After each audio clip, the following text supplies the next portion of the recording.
Sa ibang balita, walang papel ang ehekutibo. Binigyan din ito ni Pangulong Ferdinand R. Marcos Jr. sa usapin po ng impeachment laban kay Vice President Sara Duterte.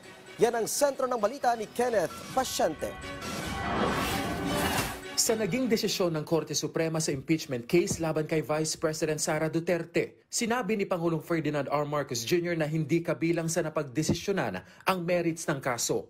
Giit ng Pangulo, tanging ang proseso ng paghahain nito ang nakitaan ng kakulangan. Let me clarify that.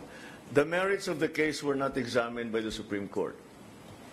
This doesn't mean, this does not decide the merits of the case. It just talked about procedure.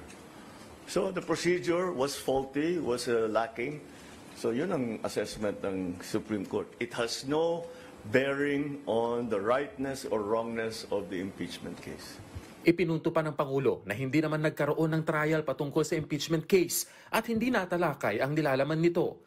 Kaya hindi pa niya nagkakaroon ng accountability. That's why accountability just doesn't come into it here. It's an entirely highly tangential matter. It is not a central point in the discussion. Yeah. May importante na maliwanag sa tao yun. Kasi sinasabi, the natural reaction, hindi ka abogado. Hindi ba sasabihin mo? Sabi ng Supreme Court, hindi talaga totoo. Wala namang ginawang mali pala. Hindi yun ang sinabi ng Supreme Court. Ang sinabi ng Supreme Court, hindi tama yung pagkahawak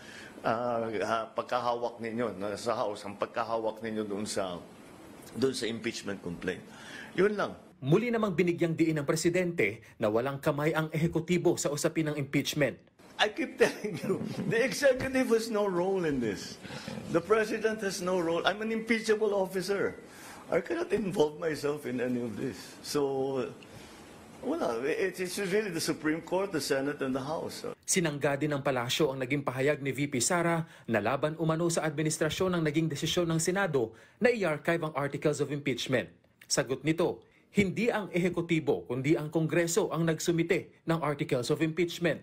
So kung meron man dito na sinasabi ang naging desisyon ay laban kanino? Most probably hindi sa administrasyon ni Pangulong Marcos Jr., hindi sa ehekutibo, kundi most probably laban ito sa House of Representatives, sa mga prosecutors, at doon sa mga nagnanais na malaman ng katotohanan patungkol sa confidential funds at ibang mga naging aksyon ng Vice Presidente. Matatanda ang sinabi ng Korte Suprema na unconstitutional ang impeachment complaint dahil sa paglabag nito sa one-year bar rule at hindi pagbibigay ng due process sa respondent. Pero iginiit ang kataas-taasang hukuman na hindi nito inaabsuelto ang bise. Mayorya rin ng Senado ang bumoto at pumabor na i-archive ang articles of impeachment. Kenneth Pasyente, para sa Pambansang TV, sa Bagong Pilipinas.